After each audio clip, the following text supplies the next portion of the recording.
Hey everybody. So today we're going to play a little game called What Comes Out of Carl's Mouth. So because all of these videos are completely unscripted, working completely, off the cuff here, this is now the third time that I've attempted to film this video for a number of reasons. I just can't seem to get through it. But let's give this one a shot. Maybe I'll get lucky. So we are going to look at the ABCs of LightBurn, and I don't mean always be cutting, I mean the ABCs as in our alphabet, as in working with text. So LightBurn actually has a fair number of text manipulation options that, some people may know a lot of them, some people may know none of them, and very few people know all of them. I would rank I know most of them. There's a couple things that still trip me up because I just don't use them on a regular basis, but we're going to give this a shot here and see what we can come up with. So, ABCs of LightBurn. All right.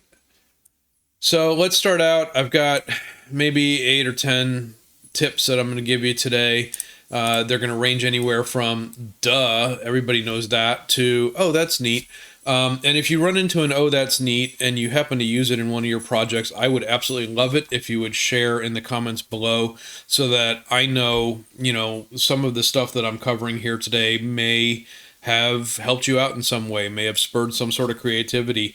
I don't necessarily have a end design or goal here that I'm going to be showing. It's more of just did you know it can do this, and it can do this, and it can do this. So, all right, here we go. So I've got my little text here, ABCs of LightBurn. Let me zoom in on that. And by default,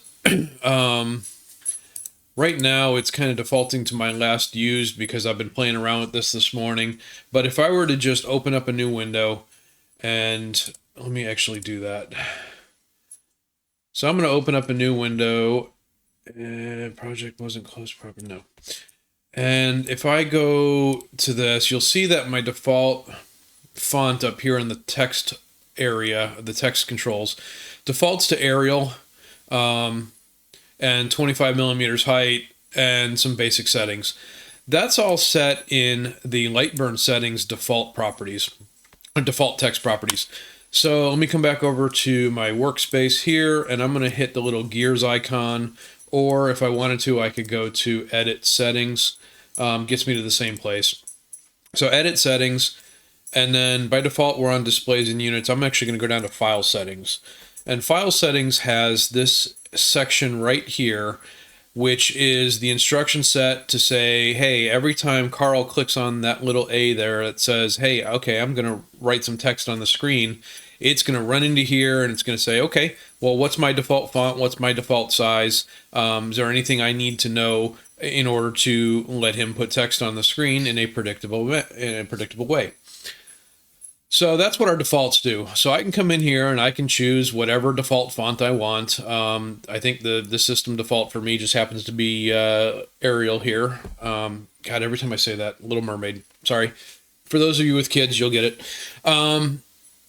Yeah, so my default font is just my system default, which is Arial, I believe. Default height is 25 millimeters in my case. I believe if I switch to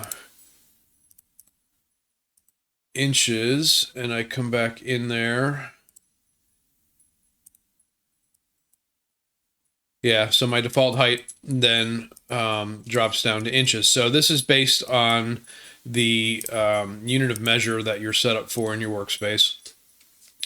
Okay, so that's the default settings. You can change these however you want. We'll get into Shx font paths in a little bit. And always use text edit dialog. That's one that I currently can't set. There's a little bit of a bug in the pre-release of 1.5 that causes some grief, so I'll show you another way to get into that. But know that you can turn on, always use text edit dialog, and you'll learn what that is here in a moment.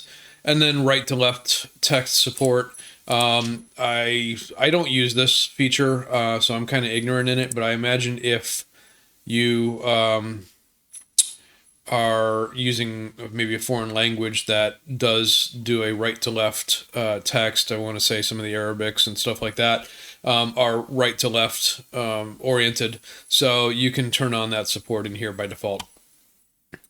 All right, so moving on. That's your default font settings. Now, I've got text on the screen. You saw I just clicked on the button. I typed out some text.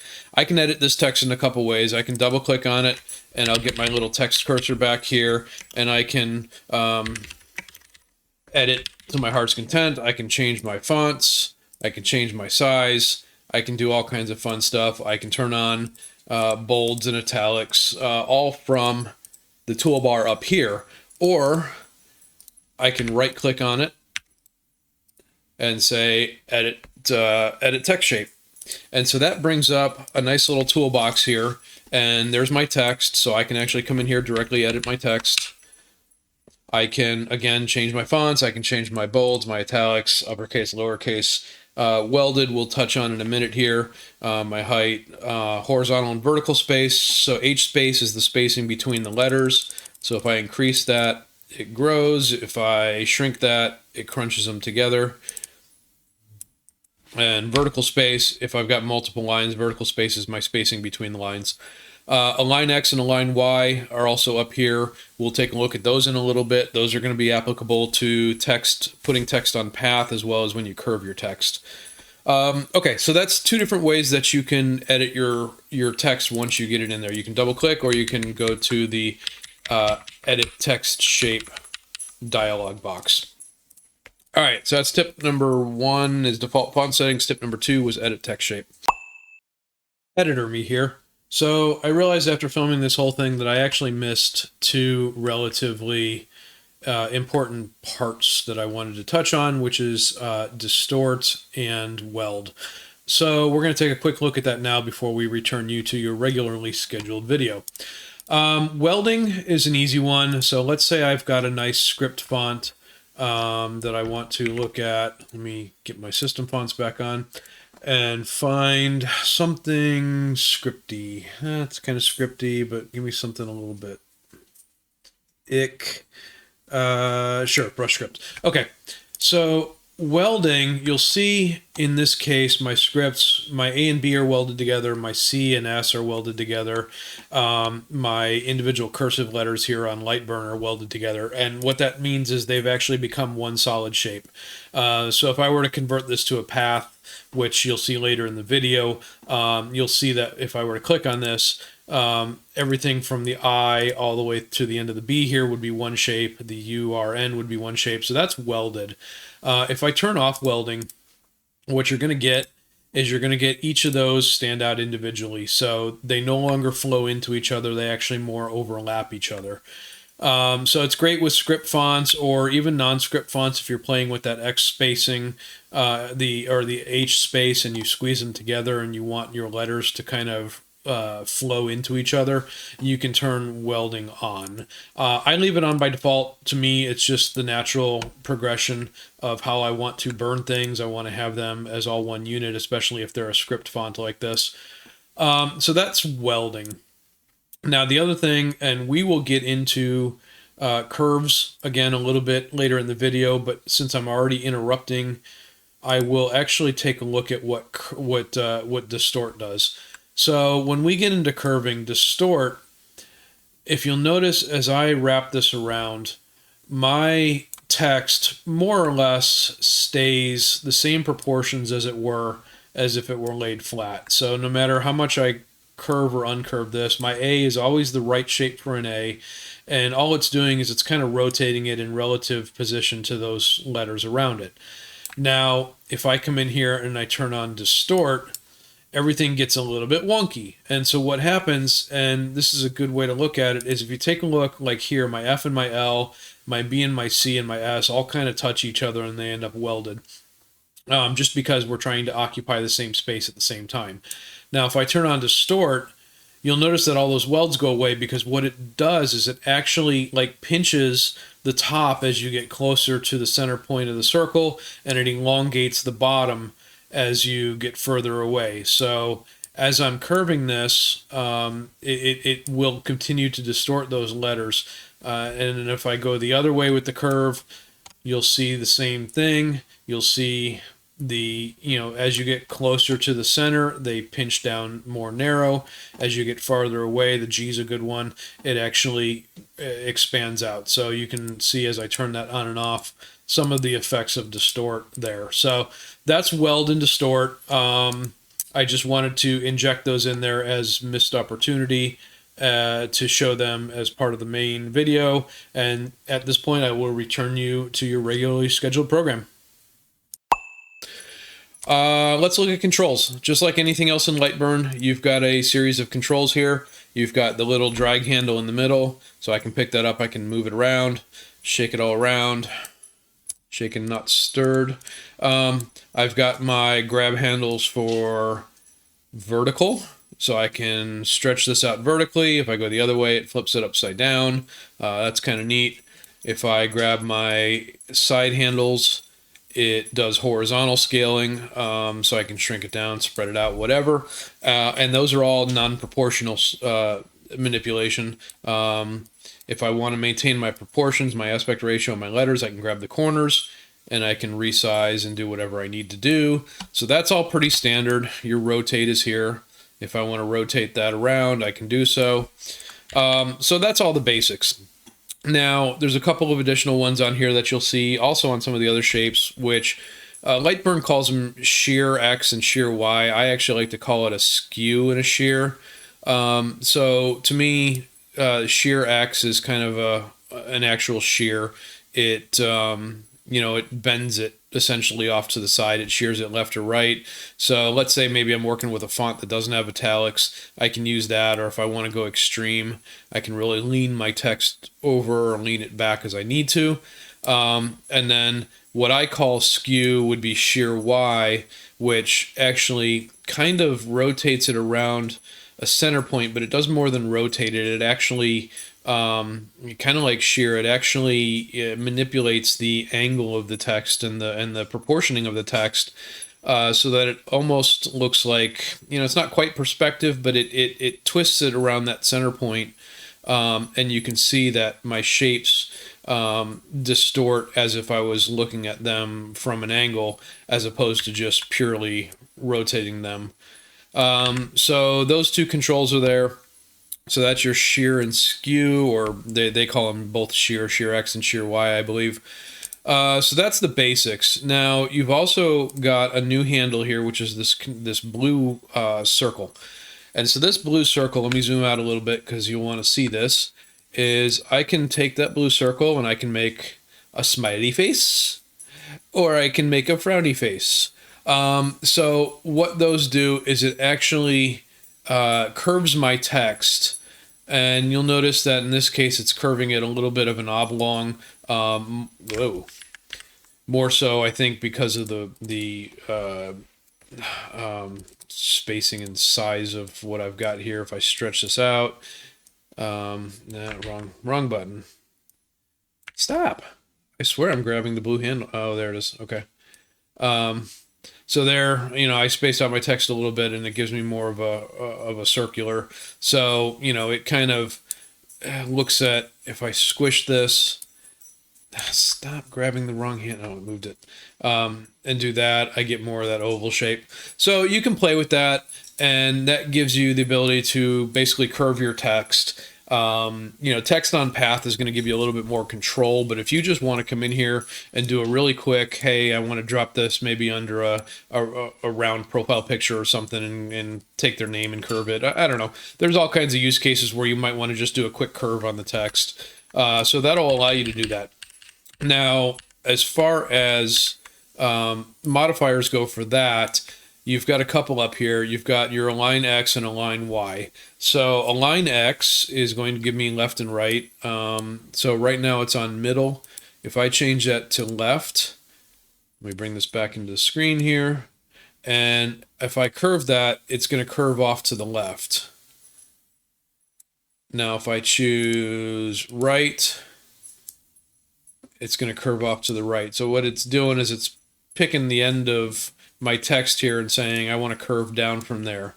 And if I go back to left, it's again picking the end of the N for LightBurn and curving down from there. So it takes the end of your text line and curves it up or down to the left or to the right, depending on what you have selected there.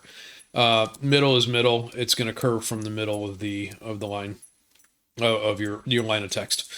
Okay, and then the align Y, you've got a top, middle, bottom. So if I go bottom, you'll see that it actually curves it based on that imaginary bottom line that runs along the bottom of the text. If I do top, it puts a line up top and curves it around that. And then if I do middle, it kind of curves, you know, I'm not sure. I need to find out exactly what their definition of middle is here, because that's somewhere between middle and top, but you know, close enough. You just can see that you can get different arc, radius, and stick this on that radius, top, middle, bottom. So play around with that. Middle is the default. All right, so that's curving text. Now, along those same lines, let's take a look at, I just want to get my text back to a non ABCs of LightBurn. Okay. So let's look at text on path. So I'm going to draw out a curve of some sorts here. I'm just kind of winging this. All right, there's a wonky big old curve, and I want to take this and put my text on it. So first thing I'm going to do is I'm going to select my path, and then I'm going to select my text. Right click and say apply path to text. And so what that did is it applied my text to the path, and because I was on align right and middle, it aligned my N all the way to the right, and it put the path in the middle. Now if I were to come in here and say I want to middle and bottom. So I'm going to take this, I'm going to take that, apply path to text, and it put it in the middle of the curve, and it put the line along the bottom. So you can see by playing around with that, you can affect where on the curve. So just by selecting the text, I can come in here, move it to top, move it to middle,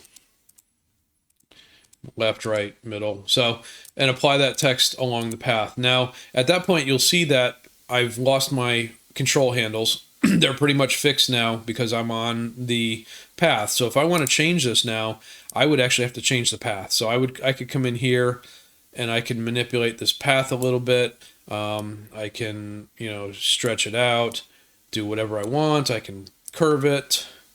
So at that point, I'm at the mercy of the path configuration and not the text configuration or the text shaping. So that's text on path. That one is actually really powerful. Gives you a lot of control of how you can work with text within LightBurn. So, okay. Next up is we're going to look at font favoriting. So if you've got a lot of fonts on your machine and, as you hit this drop down and you start scrolling, these fonts, you can see that they're actually rendered in real time. So it actually shows you in the drop down the styling of the particular font. So if you've got thousands of fonts on here, hitting this drop down can slow you down quite a bit. But also the more you have, the harder it is for you to find what you're looking for. So if you have favorites, so let's say I want, I'm 8th grade me in the, or what am I? I guess I'm 8th grade me in the 80s or 12th grade me in the 90s. And I really like, Comic Sans, that's just the coolest font there is. So I'm going to take Comic Sans and I want to get to that all the time. So I'll come up here, I'll right click on my font and I'll say add to favorites. Hit my drop down and now you can see in my favorites, I've got quick access to that. It's also in my recents, but the difference is favorites are persistent. So if I close this, come back later, Comic Sans will still be in my favorites, where my recents will come and go depending on what fonts I've used recently. So, you know, that's awesome. You can move stuff right at your fingertips. Now, let's say modern me looks at that and says, ew, Comic Sans needs to go the way of papyrus, and that font needs to die, and I'm tired of it, and I don't want to see it anymore. I come up here, I right-click, and I say remove from favorites. So just by right-clicking, you've got add favorites, right-clicking, remove favorites. And you'll see that it has vanished. It is gone. It is no more. So that's adding and removing favorites. SHX fonts we'll get to in a little bit. I do want to touch on a few other things first before we dig into some specialty stuff. So now let's say I'm using dynamic text, and I want to, let's move this to a layer where we can see it, and I want to make a name tag. So this is going to be a typical conference name tag, you know, 4 inches by 3 inches, or in my case, I think I put it at 100 by 75 millimeters. Let's take this, let's ungroup this, and we'll make that a fill layer, and then put that, sorry, bear with me, fill layer there, fill it, okay. Hi, my name is Slim Shady. So let's say I'm using the variable text feature, and I want this name to be pulled from a CSV file. Now, merging and variable text, variable date, time, serial numbers, auto increment, stuff like that, that's well beyond the scope of this video. I'm not going to get into that right now. Just know that, you know, I can pull, let's say, the names of everybody in the conference from a CSV file. And as I burn this, I can set up my templates. I can burn, you know, a half a dozen at a time, and it will go to the next line and pull that name and apply it to my template here. Now, what I don't know is, I don't know, does somebody's name have 8 letters? Does somebody's name have 20 letters? And that can be problematic. So what they've given us is the ability to set a max width. And now, to set a max width, you've got to have your shape properties window turned on, and everybody should have that by default anyway, because there's some neat stuff in there. So I'm going to come up here to an empty space in the toolbar. I'm going to right click, and I'm going to say turn on my shape properties, and that gives me a tab here. So cuts, move, console, shape properties. Now when I click on the name, there are 2 things that I care about here. Well, I care about all of them, but there's 2 that I want to show you. We've got max width and we've got squeeze. So max width, so if I've got a 100 millimeter name tag, let's say my max width, it should be 90. So I'm going to set that to 90. And as I come over here, and I'm going to the real Slim Shady. So you'll see what it did is it started to shrink my text down and kept me locked to a 90 millimeter or as close to it. You'll see I'm actually 89.7. So it keeps me fairly constrained within that boundary. So whether they have, you know, 6, 8, 10 letters in their name, or if they have 30 letters in their name, it's going to maintain that width and not overflow. So that's really cool. You know, the problem is the more I add in here, my name is, you'll see that it gets kind of hard to read. So, you know, I'd have to zoom in pretty far to see that. That's with squeeze on. The more I type, the more it squeezes the letters together, but it maintains my default text height. So in this case, or my whatever my set text height is. So in this case, my text height is somewhere in the neighborhood of 14.9, it looks like, or 14.19, whatever. Let's just nice round 15. So actually, let's 20 there. So you'll see that it stretches them, or it keeps the height, but it squishes them together. Now, if I turn off squeeze, it actually will shrink the entire font. So it will take the whole thing, make it smaller so that it continues to fit in that window, or in that 90 millimeters that I have set. This is a test. So you see it just gets smaller and smaller. So, you know, you can play with that depending on what you want your name tags to look like or what you want your design to look like. And yeah, that's pretty much that. So that's max width and squeeze, and that's in the shape properties over here. So that's really cool. keep your stuff constrained. Stay in your lane, as it were. So that's max width and squeeze. I touched on the fact that there is variable text out there. So, all right. So that's all that. Again, we'll come back to Shx Fonts. Haven't gotten quite there yet. We did favorites. Let's take a look at convert to path. So if I wanted to do a monogram, for example, let me find a good... Let me move this where I can see it while I'm scrolling through my fonts. Let me find a good monogram type font. No. Yeah, sure. Okay. So I want to take this, and I've got some text here, but I want to manipulate the heck out of this. So I can actually take this, but right now you can see it's tied to all my font controls, but I'm going to take and say edit, and convert to path. So what convert to path did is it actually took the text and it made individual shapes out of it. So it's no different than if I came in here with my little pencil line tool and curves and drew out my own fonts. These are just all standalone shapes now, so I can manipulate them separately. You'll see that they're not... I no longer have access to my text toolbar. I no longer have the ability to come in here and say edit text path. So these are, in all sense of the word, just shapes. So that also means I can do node editing. So let's say I want to maybe do something, I don't know, along the lines of this. This is again unscripted. I'm just kind of playing around here.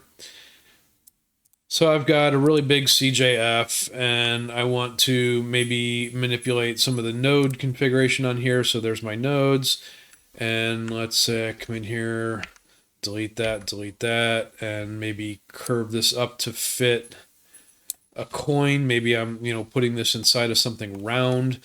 I can come down here, node edit on my F.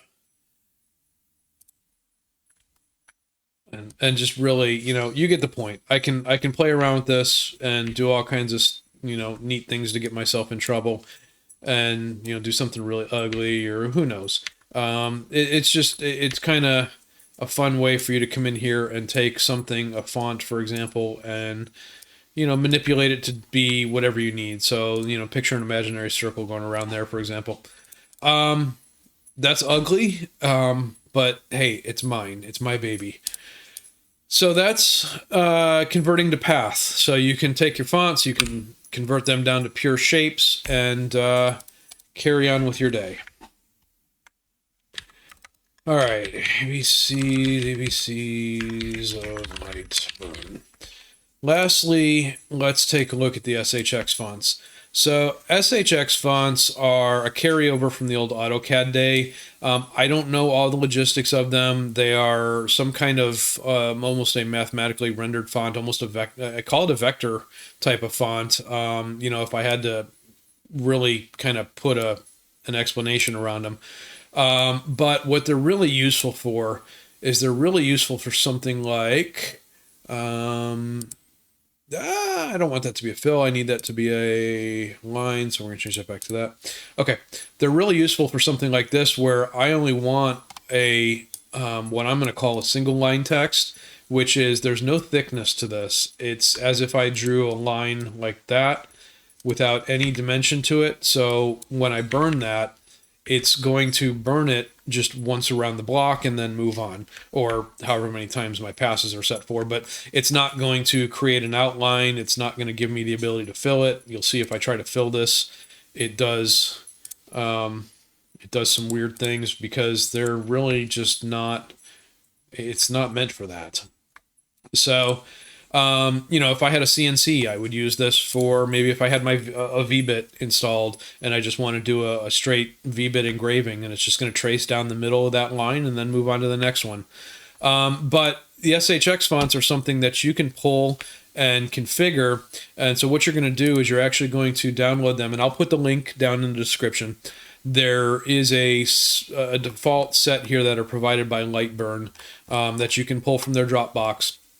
And you would download this into a zip file, and then you would extract that zip somewhere on your machine, and then come in here to your settings, go back to file settings, and you're going to set SHX font path. So when I click this, it's going to allow me to drill down to wherever I extracted those SHX fonts to, and reference them there. So once that's set, and once you have the fonts there, you don't have to install. You don't actually have to install them on your system. They'll just be available in LightBurn. And then I can come up here and say show SHX fonts. And just for a quick dirty version, I'm going to turn off show system fonts.